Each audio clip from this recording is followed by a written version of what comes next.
안녕하십니까. 이번 시간엔 교재 49페이지 쪽에 보겠습니다. 금인 상사의 일이라고 해서 칼날 위의 일로 이렇게 잘 알려져 있는데, 먼저 상당 본문부터 좀 읽어보겠습니다. 임재 스님이 법당에 올라서 법문을 하려고 할 때에 어떤 스님이 질문을 했어요. 선문답이 이제 이루어진 거죠. 어떤 것이 칼날 위의 일입니까?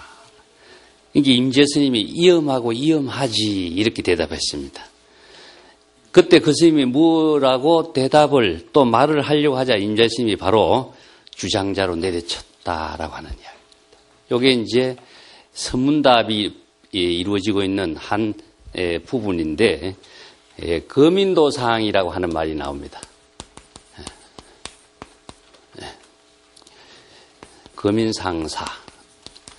칼날 위의 일이라고 하는 거죠. 이 칼이라고 하는 것이 어록에 많이 등장하고 있습니다. 앞에서 내가 이야기한 것처럼 살인도가 있었고 활임금이 있었죠.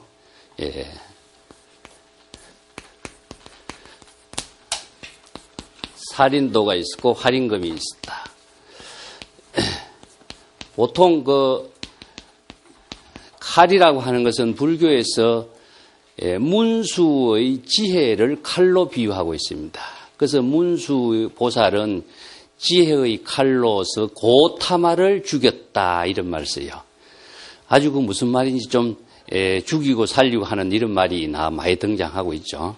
지혜의 칼이라고 하는 것은 일체 모든 중생의 번뇌 망념, 마음속에 일어나는 번뇌 망념을 다 이렇게 차단하는 그 칼을 지혜의 칼이라고 그러고, 살인도라고 하고, 또 번뇌 망념을 다 차단했을 때에 진여자성의 본래심의 지혜가 작용하는 것을 활임금이라고 그래요. 그래서 사실상 살인도와 활임금이라고 하는 것은 두 개의 칼날이죠. 두 개의 칼날 위에 작용하고 있는데, 두 개의 칼날을 두 개로 보면은 차별 경계에 떨어지기 때문에 불의의 작용으로 이루어지고 있다. 그것을 이제 일여라고도 이야기하고 있습니다. 요걸 불의의 작용으로서 살인도 활임금을 함께 실행한 것은 임재는 뭐였습니까? 할이었습니다. 할 한마디의 할로서 언어 문자의 모든 차별 경계를 초월하고 사량 분별을 다 차단하면서 지혜가 작용할 수 있도록 하는 이 살인도 활임금을 펼쳤는데, 여기에서 금도상사는 그럼 무엇일까요? 칼날 위의 일이라고 하는 것은 우리가 경전에서 볼 적에 보면은 법화경에서 삼계무한이란 말이 나옵니다. 삼계란 중생의 세계를 말하고 있는데, 중생이 살고 있는 이 삼계에는 탐진치 삼독으로 이루어져 있고 오용락으로 이루어져 있다 보니까 모든 것을 업을 짓는 세계를 중생의 삼계라고 이야기합니다. 그 욕계, 색계, 무색계 이렇게 불교에서 세계관을 나누고 있는데 이 삼계라고 하는데, 이것은 중생의 세계란 뜻입니다. 중생심으로 작용하고 있는 이 세계는 편안한 곳이 아니다. 그래서 삼계를 뭘로 비유하죠? 법화경에서는 삼계는 불타는 집이다라고 이야기했습니다. 화택이라고 그랬습니다. 이게 불타는 집 속에 살고 있는데도 중생은 그 불안하고 위험한 그 순간을 자각하지 못하고 있는 거죠. 왜 그러냐? 탐진치 삼독에 탐닉되어 있기 때문에 자신이 지금 어떤 상황에 있는지 이걸 판단을 못해요. 그래서 병원에서도 이게 소재식이라고 하는 말이 있다고 내가 그런 말을 들었습니다. 의사 선생님한테. 소재식이라는 것이 무엇이냐 하면은 환자에게 당신이 지금 어디 있는지 알고 있느냐 하는 것. 첫 번째. 지금 어느 때인가 시기를 묻는 것. 그러니까 장소와 시기를 묻는 거 있죠. 그 다음에 세 번째는 무엇이면 당신은 누구십니까? 이렇게 질문을 해가지고 정확하게 언제 어디에서 내가 누구다라고 하는 사실을 정확하게 인식을 하고 있으면은 환자가 아니고, 언제 어디에서 내가 무엇이다라는 것을 인식을 하지 못하면 환자로 취급한다고 그래요. 이걸 이제 소재식이라고 그렇게 이야기한다고 그러는데, 이것을 불교에서 본다면 뭡니까? 지금 삼계에 살고 있으면서 내가 어디에 살고 있는지 모르고, 또 자기가 중생심으로 살고 있는지, 업을 짓고 살고 있는지, 어떻게 살고 있는지 그걸 모르고, 자기 주체가 무엇인지도 파악하지 못하고 하는 모습을 불교에서는 중생이라고 이야기해요. 그래서 중생은 미혹이라든가 미혹하기 때문에 업을 짓는 것이고 업을 짓고 있는 줄도 모르고 있기 때문에 중생은 더 불쌍한 것이다 하는 것이거든요. 그래서 이 모든 중생을 구제하기 위해서 업을 짓고 있는 중생인 줄도 모르는 중생을 구제하기 위해서 미혹한 중생을 구제하기 위해서 바른 법을 제시해서 자신을 자각하게 하라 하는 거고 두 번째는 업을 짓는 데서 벗어날 수 있도록 하는 지혜를 제시한 것이 무지와 무명에서 벗어날 수 있는 법문을 한 것이고 그래서 각자 그 지혜를 구족해서 일체의 업을 짓지 말고 그래서 생사를 초월해서 깨달음의 지혜로 살라 하는 말을 이제 제시한 겁니다. 그래서 이제 법화경에서는 삼계무한이라든가 삼계화택이란 말인데 선에서는 이것을 조금 언어로 바꿔요. 금도상사로 바꿉니다. 칼날 일에 우리가 살고 있다면 얼마나 불안하고 그죠? 위험하죠? 자, 여기에서 칼날이라고 하는 것은 살인도도 되고, 예, 활임금도 되는데, 법을 쓸 수 있는 사람은, 능력을 갖춘 사람은, 임재 같은 사람은, 살인도도 쓰고 활임금을 자유자재라고, 살활자재, 죽이고 살리고를 자유자재할 수 있는 능력으로 법을 쓸 수 있는 사람인데, 법을 쓰지 못하는 사람은 어떻습니까? 칼날 위에 있어서는 생사에 떨어지겠죠? 그래서 칼날리의 일은 무엇이냐 하면은 생사의 갈림길에 있는 거거든요. 그래서 생사는 무엇이냐 하면 바로 중생심입니다. 그래서 중생심으로 살고 있는 이 중생의 살림살이는 어떻게 해야 되느냐. 요게 지금 금도상사, 금인도상의 일이라. 그러니까 생사대사가 얼마나 중요하다. 앞에서 이야기했죠. 불법의 모든 수행 구법이라는 것은 삼계가 불안한 곳이기 때문에 화택과 불타는 집과 같은 것이기 때문에 여기에서 빨리 자기가 해탈하기 위해서 제시된 것이 불법의 가르침이랍니다. 그래서 생사가 불안한 곳에서 벗어나는 그 생사 속에 살고 있는 그 모습을 중생의 살림살이를 칼날리의 살림살이를 하고 있다. 이렇게 보는 겁니다. 그러면 거기서는 어떻게 해서 임재가 대답했습니까? 위험하고 위험하지 그랬죠. 위험하면 뭐 해야 되겠습니까? 우리가 살얼음 팔 위로 걸어가려면 어떻게 되겠어요? 정신 차려라 이 말입니다. 정신 차려라. 정신 차리지 않으면 네 칼날에 비어서 죽는다 이거. 생사망념에 떨어져서 지옥에 떨어져서 네 목숨이 끊어진다. 정신 차려라. 이게 뭐냐? 자각을 해야지. 똑바로 정신 차려서 불법의 지혜로 살 수 있는 지혜를 구족해야지. 정신 차려. 이게 뭐냐? 선에서는 자각 깨달아라 이 말인데 이 자각이라고 하는 것은 번뇌 망념을 자각하고 자기가 위험한 상태에 있다라고 하는 그 사실을 지금 자각하고 자기가 불안의 상태에 있다는 중생심이라는 그 망념에 빠져 있는 것을 자각을 해야 돼. 자각을 했을 적에 뭐가 이루어지냐면 성스러운 지혜가 이루어집니다. 그래서 자각 성지를 구족하라. 자각을 하지 못하면은 지혜를 이룰 수가 없어요. 그런데 중생은 자각할 수 있도록 하는 것이 불교에서는 법이라고 하는 것을 알아야 자각을 해요. 그래서 생사대사를 해결하는 것은 일대사 인연에 자기의 본분사를 해결할 수 있는 것은 불법을 모르면은 해결이 불가능하게 되죠. 그래서 항상 불법의 대의가 무엇이냐, 일대사 인연이 무엇이냐, 이것을 생사대사, 일대사 인연, 불법의 대의, 이것이 불교의 생사를 해탈하고 일체 중생을 구제하는 자기 본분사의 삶을 실현하는 모든 모토가 되고 있는 겁니다. 그래서 이 선문답 보면 이게 도대체 무슨 말인가 모르지만 이게 불법의 사상을 가지고 자기네 생활의 대화를 만들어냈어요. 자, 이것이 또 다른 비유로서 어떤 말이냐면은 조동 오위송에 보면요. 양 두 칼날이 서로 교차되는 그 가운데에는 피할 수가 없지 이런 말씀입니다. 두 칼날이 서로 교차되고 있는데 어떻게 피했냐. 예. 이어서 두 칼날이라고 하는 말을 한번 봅시다. 양도 두 칼날 위에서는 잘못하면은 위험한 상황이지만 두 칼날이 교체되고 있는 가운데서는 피할 수가 없어. 자, 이것을 다른 말로 한다면은 선에서는요, 선과 악이란 말 쓰거나 아니면은 동산 양계화상 같은 경우에는 한서, 더위, 추위와 덕이라고 그럽니다. 더위와 추위를 함께 피해야 되는 것이지. 그러면 피할 수 없는 상황에 대했을 때 우리는 어떻게 해야 될까요? 그런데 보통 사람들이 번뇌, 망념이라든가 고통이라든가 불안이라든가 피하려고 애를 쓰죠. 그런데 피하려고 하면은 또 한쪽을 선택하는 방향에 가기 때문에 그것이 또 피할 수 없는 하나의 집착의 대상이 만들기 때문에 영원히 피할 수가 없어요. 그래서 다른 가르침과 불교의 출세간적인 가르침과의 차이가 여기에 있습니다.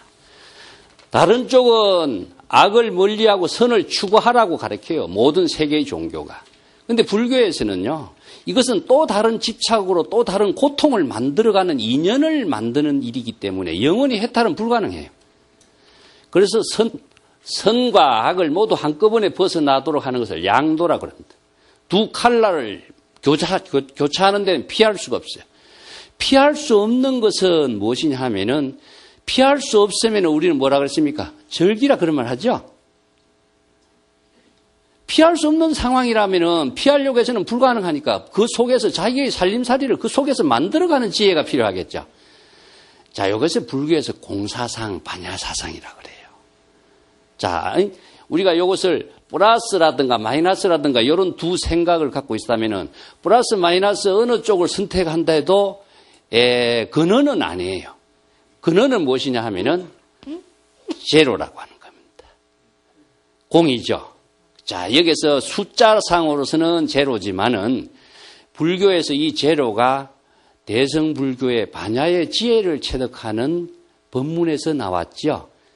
자, 여기서 선을 생각하는 마음, 악을 생각하는 마음, 추위를 느낀다, 더위를 느낀다 하는 마음은 망념이에요, 망념. 그런데 우리의 본래의 마음은 뭡니까? 제로다, 제로. 추위도 안 느끼고, 더위도 안 느끼고. 또 여기서 다른 말로 합시다. 얻은 것이 있다든가, 잃어버린 것이 있다든가, 덕실이라든가 이런 생각도 본래 우리의 근본에서는 얻은 것도 없고 무지영무득이라 지혜도 없어. 지혜도 얻은 것이 아니에요. 얻을 것이 없기 때문에 그렇다고 해서 잃어버린 것이 있나? 잃어버릴 것도 없어요. 그런데 사람들은 어떻게 착각을 하죠? 얻은 것이 있다, 잃어버린 것이 있다 생각하다 보니까 얻었는데 잃어버렸다고 착각하니까 또 다시 얻기 위해서 끊임없이 노력하다 보니까 또 다른 많은 문제를 초래하게 되는 거죠. 그래서 반야의 지혜를 구족하는 공부는 근본으로 되돌아가라. 두 칼날을 피할 수가 없으면은 그 피하려고 하지 말고 본래의 자기 본분으로 되돌아가라. 자기의 본래심으로 되돌아가라. 그래서 선에서 뭐랬습니까? 본래 무일물이라고 그랬죠?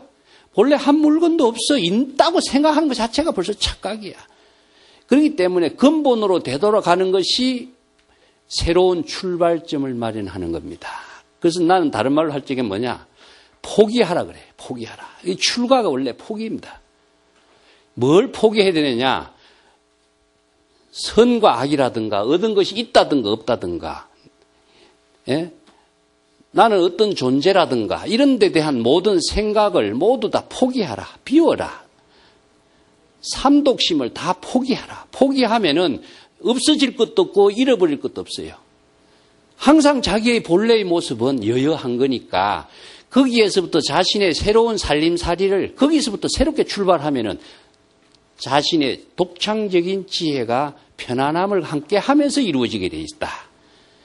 그래서 출가라고 하는 말쪽에는요. 기부합이라든가 포기한다 이런 말씀입니다. 뭘 포기해야 되느냐? 세속적인 가치관에 내가 끄달리고 있는 플러스다 마이너스다 얻은 것이 있다 잃은 것이 없다라고 하는 그 차별적인 생각을 모두 다 포기했을 때에 자기의 본래의 본분으로 되돌아가기 때문에 본분에서 새롭게 출발하는 것은 무엇이냐? 독자적인 지혜가. 이게 인간성 회복이라고 그랬고 앞에 임재는 뭐라고 했습니까? 무의진인이라고 그랬어요. 무의진인이 되기 위해서는 이러한 두 가지의 모든 상대적인 가치관을 다 포기하는 수밖에 없어요. 포기하면은 없어지는 것도 아니고 잃어버릴 것이 있는 것이 아니에요.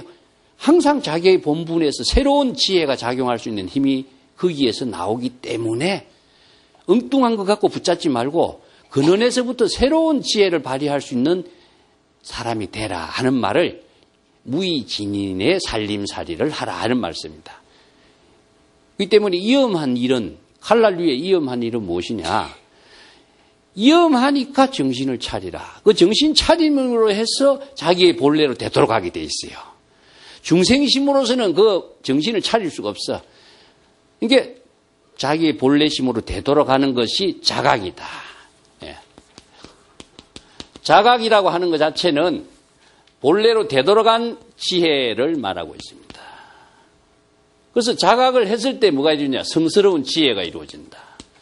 성스러운 지혜를 구족하는 것이 무엇이냐? 반야의 지혜. 근데 중생심으로서는 반야의 지혜를 구족할 수가 없기 때문에 일체의 모든 것을 포기했을 때에 자기의 독자적인 근본에서 작용하는 지혜를 펼칠 수 있는 것. 근데 이 지혜를 사람들이 모르기 때문에 어떤 가치관 위에 자꾸 뭘 포장하려고 하고 거기다 덧붙이려고 하지 포기해서 근본에서 새롭게 출발하려고는 하지 않거든요. 그럼 편안하지 않는 상태에서 뭐 일을 하다 보면 자꾸 여기에 부작용이 따른다.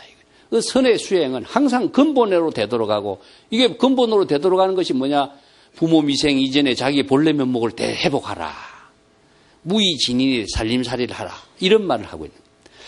자, 요 뒷구절 한번 봅시다. 이게 그 스님이 뭐라고 대꾸를 하려고 이 일을 했다 하는 거죠. 자, 여기에서 칼날리의 일이 무엇입니까? 질문하니까 위험하고 위험하리니까 정신 차리고 자각을 해라. 생사대사를 해결하는 일은 무엇이냐? 불법의 지혜를 자각적인 반야의 지혜로 작용했을 때에 중생심으로 작용하고 있는 생사를 초월할 수 있는 능력을 갖추게 된다. 이런 말이거든요. 근데 그 스님이 그것을 바로 받아들여서 자신의 지혜로 쓸 수 있는 힘을 갖춰야 되는데 거기에 대해서 확신을 갖지 못하고 머뭇거리면서 자기가 무슨 대꾸를 하려고 하니까 임재 스님이 주장자로 친 거예요. 그런 또 중생 분별심을 일으켜서 무엇하느냐. 예? 그것을 지금 질타한 거죠. 그렇기 때문에 이것은 무엇을 하려고 말을 대꾸를 하려고 하는 것 자체가 벌써 칼날리의 일이 돼버린 겁니다. 그 생사망념에 떨어진 중생이니까 그것을 차단시켜주는 하나의 지혜의 법문인 것이죠. 그 뒷구절로 넘어가 보겠습니다. 50쪽에 보면은요, 또 어떤 스님이 질문하고 있습니다. 예를 들면은 옛날에 그 유명한 석실행자라고 하는 석실 선도 스님의 이야기인데, 석실행자라고 하는 분이 방앗간에서 디딜방아를 딛고 방아를 찍고 있을 때에 자신이 다리를 옮기는 것을 잊어버리고 있는데 그 사람은 어디 갔지요? 이런 질문을 합니다. 디딜방아를 찌려고 한다면 양쪽 발을 걸쳐놓고 교체해가면서 이렇게 디딜방아를 이렇게 밟았죠. 그 이제 육조 해능이 디딜방아를 자기 몸무게가 약하니까 돌멩이를 짊어지고 디딜방아를 찧었다 하는 것이 노동인데, 옛날에 선생들이 중국에서 노동을 했다라고 하는 것은요, 인도에서는 걸식으로서의 모든 의식주의 생활을 이루었지만 중국에서는 산중의 사찰 수행 도량이 만들어지다 보니까 자체적으로 변한 이런 농사도 지었고 그것을 또 기부를 받아가지고 자체적인 사찰 안에서 방앗간에서 이것을 정리를 해서 식사를 하는 그런 노동을 자연히 수반하게 되어 있습니다. 그래서 이제 원래 노동이라고 하는 것은 출가 수행자들이 노동이 인도에서는 금지되어 있어요. 나무를 자르거나 땅을 파거나 하는 것은 계율에 위반되는 사항에 들어있기 때문에, 그래서 계율을 위반하면서까지 노동을 한다는 것은 중국 불교에서 선종만이 그 새로운 역사를 이루어내요. 시대적인 요청에 의해서 새로운 변화를 만드는 종교 개혁이라고 나는 이야기하는데 인도에서는 불가능했어요. 계율을 지키는 인도 불교에서는 남방 불교에서도 노동은 안 합니다. 중국 불교에서는 산악형 종교가 형성되면서 땅을 경작하고 땅을 개간하고 거기에다가 생산 노동까지 같이 했는데 이것을 자신의 본분사의 일과 동시에 보살도의 일로서 실행했어요. 그러면서 노동을 하는 그 석실행자 선도 스님의 이사인데, 선도 스님은 내가 그 95쪽에 주석을 좀 달아놨습니다만은 당나라 그 무종 해창 폐불이라는 것은 불교 탄압 시대인데 이 불교 탄압이 일어나게 된 이유가 있어요. 중국에는 출가 스님에게 3가지 혜택을 주고 있습니다. 옛날에 국가에서 종교 모든 수행자들을 지도하는, 관리하고 통제하는 행정기구가 있었습니다. 그 중국에서 대표적인 것이 도교와 불교인데 출가 성녀자를 국가에서 계첩을 줘요. 그래서 계첩을 가지고 있는 사람은 3가지 혜택이 있습니다. 하나는 무엇이냐 하면은 노역의 혜택을 받고 병력의 혜택을 받고 아니면 세금의 혜택을 받았습니다. 이 3가지 혜택을 주니까 가짜 성녀들이 많이 나오기 시작했습니다. 특히 이제 안록산 반란 이후에 군량미가 부족해가지고 애를 쓸 때에는 하택신해 같은 유명한 그 고성을 초청해가지고 출가 수속하는 수계 설법을 하게 해가지고 출가 수계자를 지원을 받았어요. 출가 지원자에게 향수전이라고 하는 돈을 받았습니다. 한마디로 말해서 보시돈이죠. 출가 수수료라고 하는 보시돈이에요. 이 향수전이라는 돈을 받아서 이 돈을 빨리 만들어서 군량미에다가 대체하는 그런 편법을 쓴 일이 많이 있었어요. 그러다 보니까 출가 수수료를 내고 출가한 사람은 돈 있는 사람이 하게 되겠죠. 그래서 많은 사람들이 가짜 성녀가 무척 많이 늘어나게 된 거죠. 그러다 보니까 이제 안록산 반란이 끝나고 난 이후부터는 어떤 사건이 일어났냐 하면은 노역에 사람이 부족하고 병력에 사람이 부족하고 세금이 안 들어오니까 국가 재정이 부족하게 되는 이런 부작용이 나타나게 되겠죠. 그래서 이제 백거이 같은 그런 불교인들이 불교도 정화를 하고 국가도 정화를 하면서 이 가짜 성녀들을 정화하는 운동을 펼쳤는데 해창 폐불의 시대에 오니까 중앙에서 내린 명령이 지방에 가니까 잘못 전달되면 어떻게 되겠습니까? 완전히 그냥 탄압이 돼버릴 수가 있어요. 여기에서 일어나는 부작용이 무엇이냐면 전국의 사찰에 어마어마한 사찰을 불태우고 성녀들을 전부 다 범죄자로 취급을 하다 보니까 아주 훌륭한 수행자들도 그 당시에 난을 모면하기 위해서 머리를 기르고 산중에 응거해버린 사람이 많아요. 여기 석실행자도 마찬가지로 머리를 기르니까 뭡니까? 머리를 기르고 성복을 입었으니까 행자가 됐죠. 그래서 그 석실행자는 그 인연을 통해서 다시 머리를 깎지 않고 평생 행자의 신분으로서 보살행을 한 분이에요. 도인이지만은 보살행으로서 자신의 수행 생활을 디딜방아를 찍고 대중을 위해서 공양하는 준비를 하면서 평생을 마친 유명한 도인이에요. 그래서 이제 석실행자가 유명한 고사가 생긴 겁니다. 그래서 석실행자가 디딜방아를 찢는데 왜 다리를 옮기지 않고 그 사람 뭐 하고 있지? 이런 질문이 하나의 선문답에 나오는데 이것은 그 사람 고사를 중심으로 해서 우리들 각자의 본래 면목을 자각하게 하는 이런 공안이에요. 그래서 이걸 지사문이라고 그래요. 어떤 사건을 제시해서 그 사건의 고사를 예를 들어서 우리들 각자의 지금 자기 본분사의 지혜를 상실하지 않는 선의 수행을, 선의 생활을 어떻게 해야 될 것이냐 하는 것을 가르치는 법문이에요. 이게 그런 질문을 하니까 임재 스님이 그는 깊은 연못에 빠져버렸다라고 이야기합니다. 깊은 연못에 빠졌다. 물속에 깊이 빠졌다는 거예요. 석실행자라고 하는 아상, 인상을 전혀 갖지 않고 자기가 무엇을 한다라고 하는 의식의 대상 경계까지도 모두 다 소멸된 경지에서 자기 지금 여기 일대사 이념 본분사 일에 완전히 몰입하고 있다 하는 말을 이렇게 표현해요. 물속에 빠졌다라고 하는 것은 완전 자신의 하는 일에 삼매의 경지에서 빠져있다. 즉 몰입했다. 몰입이란 말은 자기 일에 빠진 것을 몰입이라고 그러는데 여기에 비슷한 말을 어떤 외국에서 온 분이 삼매란 말은 가장 정확한 영어 단어로서 어떤 것이 가장 좋을까? 외국에서 온 사람들이 이렇게 삼매에 대해서 물어와서 이제 그 영어 단어를 찾다 보니까 이런 단어가 있어요. immerse. 물속에서 완전히 빠져버렸다. 이게 뭐냐? 자기 자신이 아상, 인상이 다 상실된 경지죠.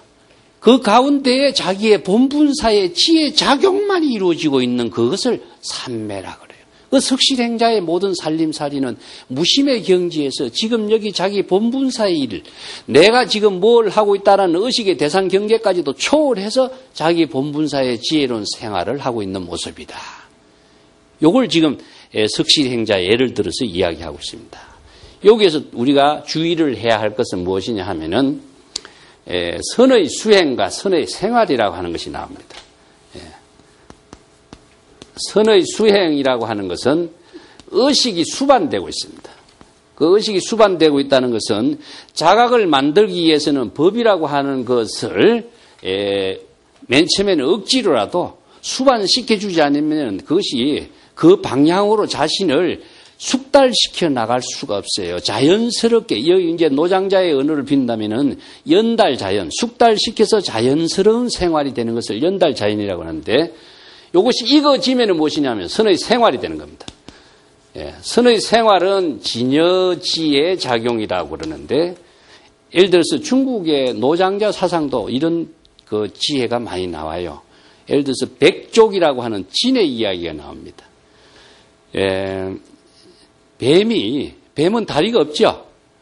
그런데 뱀이 진해가 이렇게 지내가는 걸 보고 진해는 다리가 얼마나 많습니까? 그러다 보니까 다리가 100개 이상이다 해서 조금 이제 가장해서 백족이다 이런 말을 쓰죠. 야, 자네는 그 많은 다리를 그렇게 어떻게 질서 있게 앞다리 뒷다리에서 차곡차곡 해서 잘 걸어갈 수가 있는가? 나 참 자네 보니까 신통하다. 그 많은 다리를 어떻게 그렇게 질서 있게 하나도 어긋나지 않게 그렇게 잘 가고 있는가? 뱀이 볼 적에는 너무나 신기스럽죠? 그래서 보면 자네는 다리도 없이 어떻게 몸을 움직여서 어떻게 참 잘 걸어가고 있다. 이렇게 이제 이야기를 하는 거예요. 그런데 진해가 자기 자신을 되돌이켜 보면서 어떤 생각을 했느냐? 자기는 지금까지 자기 다리 움직이면서 자기 생활하는 데 대해서 전혀 의식을 하지 않고 생활했는데 무심코 자기 갈 때 다 가고 생활 잘했는데 뱀이 그 말하는 것이 딱 걸려버린 거야. 야, 내가 내 다리를 앞다리 뒷다리 내가 어떻게 잘 움직이지 하다 보니까 다리가 헝클려서 죽어버린 거야. 의식을 하면은 죽어요. 이게 중생이라. 부처는 무엇이냐? 의식의 대상 경계가 없어. 그건 어떻게 이루어지냐 하면은 처음부터 대상 경계가 없는 것이 아니라 숙달되어 가지고 자기의 생활과 하나가 된 경계에서 살림살이로 이루어졌기 때문에 의식의 대상 경계를 초월한 거예요. 여기 석실행자는 그래요. 자기가 지금 디딜방아를 딛고 있는 그 모습이 수행 생활이 있고 익어서 의식의 모든 대상 경계를 초월한 생활 그 자체로 이루어지고 있는 살림살이라. 이것을 선의 생활이라고 합니다. 이 생활의 경계가 되기 위해서는 끊임없는 반복이. 그래서 우리가 참선 수행을 오래 하는 이유가 조금 했다고 수행이 끝나는 것이 아니라 수행과 깨달음의 생활이라는 것은 항상 동시에 작용돼야 돼요. 이것이 익어가고. 우리 식사할 때 내가 젓가락 이야기 자주 하죠. 색적시공 공적시색이란 말 씁니다. 자, 반야신경에서 색적시공 공적시색이란 말은 글자대로 이해하려면 참 어렵죠. 내가 그 반야신경 해설책에 내가 어떻게 설명해 놨냐면은 젓가락 사용한 이야기하고 해놨습니다. 젓가락을 가지고 식사를 하는데 우리는 아무 불편이 없습니다. 콩알도 찝을 수 있고 쌀알도 찝을 수가 있죠. 그런데 외국 사람에게 젓가락을 사용하게 한다면 어떻습니까? 이 젓가락 쥐는 것부터 손에 맞지 않는 것부터 시작해서 이 젓가락 반찬을 못 집어요. 식사가 안 되죠. 너무 신경을 쓰다 보니까 식사하는 맛도 모르고 식사도 안 되는 생활이 됩니다. 우리는 그렇지 않습니다. 그죠? 여기 뭐 젓가락이라고 하는 것은 물질입니다. 물질인데 젓가락이라는 물질을 갖고 있으면서도 갖고 있다는 의식을 갖지 않고 생활하는 것이 뭐냐? 색적 시공이에요. 젓가락을 갖고 젓가락의 식사 생활을 하면서도 젓가락을 갖고 있다는 의식을 하지 않는 것, 비운 건 상태에서 젓가락질을 하는 것은 무엇이냐? 공적시색이에요. 똑같죠? 이게 반야의 지혜입니다. 반야의 지혜라고 하는 것은 의식의 대상을 초월했을 때 자신의 지금 여기 본분사의 일을 지혜롭게 할 수가 있어요. 의식의 대상 경계를 갖고 있으면 자기 일의 몰입을 할 수가 없고 자신의 업을 짓는 행위가 끝나버려요. 그래서 참선 수행이라고 하는 것은 생활이 되도록 하게 하는 하나의 훈련인 것입니다. 그렇지만은 자각을 통해서 수행으로서 생활로서 변화시키는 이것이 반복된 훈련이 되지 않으면은 생활을 할 수가 없어요. 그래서 끊임없이 사유하고 끊임없이 그 지혜를 자기의 생활로서 만들어갈 수 있도록 하는 것, 이것이 우리가 참선 공부다 하는 것인데, 이 참선 공부는 어느 정도 했다고 끝나는 것이 아닙니다. 시작과 끝이 없어. 항상 지금 해야 돼. 그래서 항상 지금 여기 자기 본분사 일로서 해야 되는 거예요. 이런 생활이 바로 선의 수행과 선의 생활이 둘로 나눌 수 없는 겁니다. 그런데 여기에서 뭐가 뒷받침되느냐? 항상 법이 뒷받침돼야 된다 그랬죠? 중생이 그럼 생활하는 것이나 불법을 모르는 사람이 생활하는 것이나 불법을 알고 있는 사람이 생활하는 것이나 같다면은 굳이 뭐 선의 생활이나 불법의 생활이나 이야기할 이유가 없죠. 그렇지만은 생활은 같지만은 그 작용하는 힘은 다르다. 그래서 불법의 지혜로 해야 일체의 모든 업을 초월할 수 있는 깨달음의 생활이 된다 하는 겁니다. 또 한 단 더 넘어가겠습니다. 6-3번인데 교재 52쪽입니다. 이것도 상당히 어려운 내용이기 때문에 주의를 기울여서 들으셔야 됩니다. 임재 스님이 곧 설법을 하게 됐어요. 질문을 다 받고 난 뒤에 한 말이죠. 나는 어떠한 사람이라도 이곳에 오는 사람들이 자신들이 체득한 지혜의 경지를 분명하게 파악을 하고 있다. 자, 요 말이 상당히 어려운 말인데 뭘 파악하고 있을까? 여기에서 지시대명사가 항상 등장하고 있습니다. 선어록에서.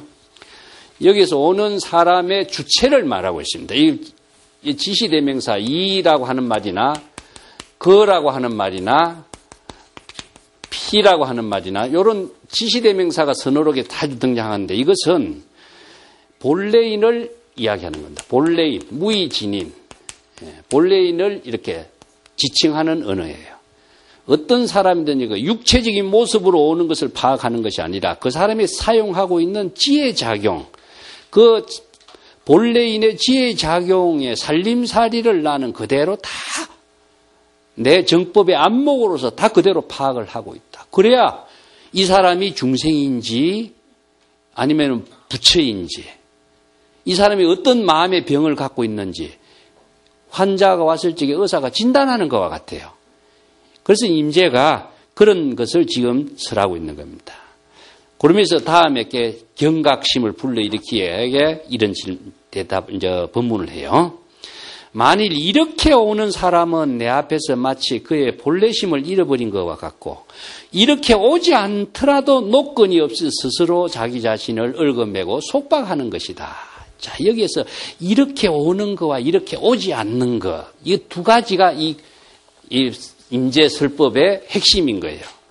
그래서 여마라고 쓰는데 여마, 또 요건 불여마.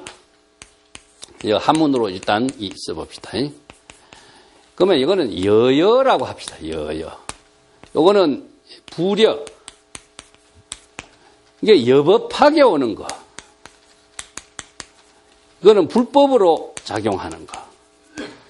이것은 뭐냐면 불법의 가르침을 알고서 수행자의 모습으로서 찾아오는 그런 모습을 여여라고 하고 또 불법을 전혀 알지 못하면서 나타나는 모습하고 이걸 두 가지로 차별적인 세계를 가지고 이 두 가지 차별적인 세계를 모두 초월할 수 있는 수행자가 될 수 있도록 임재가 제시하는 법문이에요. 끝까지 읽어보고 다시 설명하겠습니다. 자, 이렇게 오는 것은 본래심을 잃어버리고 이렇게 오지 않더라도 노건 없이 스스로를 속박하는 것과 같다. 요게 이렇게 오는 것이 왜 본래심을 잃어버리냐 하면요. 불법의 가르침에 맞추어서 여법하게 예의를 갖추온다. 불법의 가르침에 있다 그러면 법에 속박된 것을 이렇게 법박이라고 합니다. 법박이라. 불려만은 여법하지 못하는 것은 불법을 알지 못하기 때문에 이건 무지가 되는 거예요. 무지무명의 중생이 되는 거예요. 불법을 아는 사람도 법에 속박되어 있는 모습이요. 불법을 알지 못하는 사람은 불법을 전혀 모르니까 무지무명 속에서 번뇌 망념으로 자기 자신을 속박하는 모습과 같다.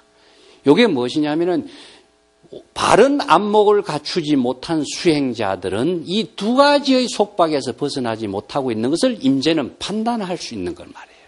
그래서 수행자들은 불법을 알면은 언어와 지식으로 아는 그것으로서는 언어와 지식이라고 하는 그 가르침에 자기 자신이 속박되어서 자유를 잃어버리고 있는 모습은 뭡니까? 예? 앞에서 본래심을 잃어버려요. 불심의 지혜 작용을 상실하고 있는 거죠. 그런데 불법을 안다라고 하는 것은 불법의 지혜로 자기의 살림살이를 지혜로 살 수 있는 능력을 갖춰야 되는데 불법을 지식으로 알고 대상의 경계로서 상식적으로 알고 있는 것은 그 가르침의 법문에 속박되어 가지고 중생심으로 자기 자신을 잃어버리게 되고 불법을 모르는 것은 무엇이냐면은 무지무명의 번뇌 망념의 중생으로서 자기 자신을 속박하고 있는 모습과 같다. 이게 불법을 알아도 법에 속박돼서는 안 되고 불법을 몰라도 두 가지 안 되죠. 그때 두 가지의 차별 허물을 모두 다 벗어나기 위해서는 어떻게 해야 될 것이냐 하는 겁니다. 그래서 항상 언제 어디라도 쓸데없이 짐작하고 분별하지 마라. 내가 이런 법문하니까 여러분 마음대로 자기 마음대로 생각하고 짐작하고 어림잡아서 이렇게 공부하려고 하지 마. 내가 불법 공부는 항상 뭘 토대로 해서 참선 공부해야 된다 그랬습니까? 불법의 대의를 참고해야 된다 그랬죠? 예. 불법으로 참고해야지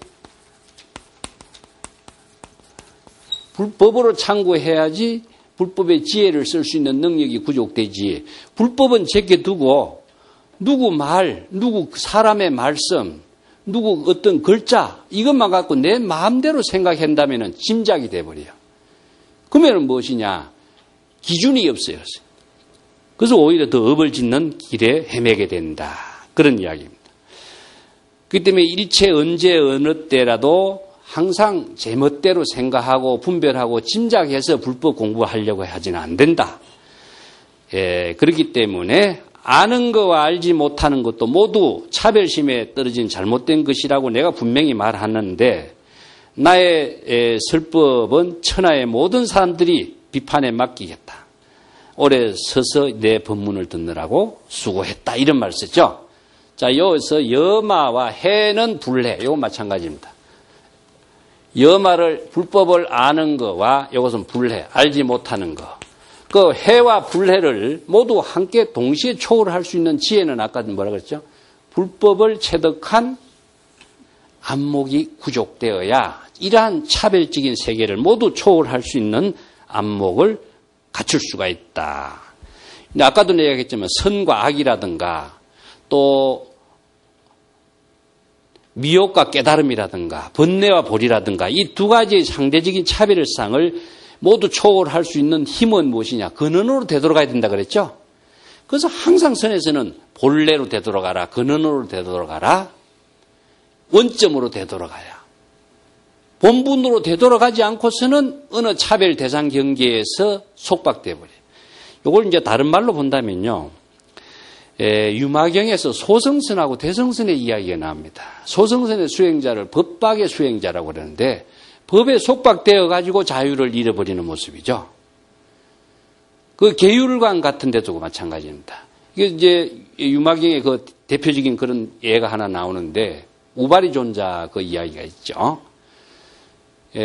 두 비구가 살생과 음행을 범했는데 살생과 음행을 범한 두 비구에게 두 비구가 우바리 존자 계율제일 붓다의 제자 가운데 찌개 제일이죠. 계율 제일 잘 지키는 우바리 존자를 찾아가서 우리가 이런 그 계율을 범했습니다. 우리가 어떻게 해야 될까요? 하니까 참회를 해야 된다. 그래서 이제 참회를 시키고 있는 거죠. 참회라고 하는 것이 여러분들 천수경에도 나오죠. 참회를 합니다. 음행과 살생을 했으니까 참회를 합니다. 계속 이렇게 참회를 한다면 어떻게 되겠습니까? 참회하는 그것이 바로 법박에 걸려버리고 속박에 벗어나서 참회를 영원히 벗어날 수가 없죠. 거듭거듭 그 죄의식에 빠져서 벗어날 길이 없겠죠. 그래서 그 모습을 본 유마가 우발이 존자예요. 어떻게 그렇게 사람에게 불법을 가르치느냐. 참회를 시키려면 제대로 가르치고 참회를 시켜야지 법에 속박되는 참회를 시킨다면 영원히 법을 벗어나지 못하고 죄의식에서 벗어나지 못할 거 아니냐. 그래서 이제 법의 본질을 가르치는 거죠. 죄는 자성이 없다. 그래서 유명한 죄무자성이란 말 쓰죠. 그 죄라고 하는 것 자체는 한때에 자기의 불법을 알지 못한 무지의 작용으로서 일어난 하나의 행위인 것이지 죄의 실체라든가 죄의 뿌리라든가 근거라고 하는 것은 사실상 없어. 마음의 작용에 의해서 행위로서 그렇게 나타난 하나의 문제점이라. 그래서 완전한 참회를 하려면은 좌성이 없고 근본으로 되돌아가라 이거다. 죄라고 하는 것도 근본이 없다. 근본이 없는 죄라고 하는 그 속박에서 벗어나는 것은 그보다도 죄의 근본을 다 벗어나서 진정한 반야의 지혜로 작용해서 보살도를 실행했을 때에 자신이 새로운 해탈이라든가 새로운 보살도의 삶을 실행할 수 있는 능력을 구족하지 죄의식에서 영원히 벗어나지 못한다면 참회도 안 되고 법의 속박에서 벗어나지 못하고 영원히 잘못된 죄의식 속에서 헤매게 될 거 아니냐. 마찬가지입니다. 이 때문에 법을 바로 아는 것에서 바른 보살도의 지혜로서 공덕을 이루었을 적에 일체를 소멸을 시킨과 동시에 새로운 보살행으로서 일체의 공덕을 실행하는 사람이 되도록 하는 것이 불법의 가르침이지 어디에서 속박에서 벗어나지 못하게 하는 것은 불교의 가르침이 아니에요. 이런 점들을 긍정과 부정, 선과 악, 옳고 그름 이런 차별적인 사고 속에 헤매고 있는 사람은 항상 그 자신의 자가당착이라든가 번뇌망념의 속박에서 영원히 벗어날 수가 없다. 이 두 가지의 모든 차별 대상 경계를 모두 한꺼번에 벗어날 수 있는 지혜를 구족해야 된다. 이걸 지금 강조하고 있는 것이 해와 불해, 염화, 불염화 이런 말을 쓰고 있습니다. 이게 이제 두 상대적인 차별 경계를 초월할 수 있는 임재의 법문의 특징의 하나라고 또 이해를 하시고 오늘 이야기는 여기서 마치겠습니다.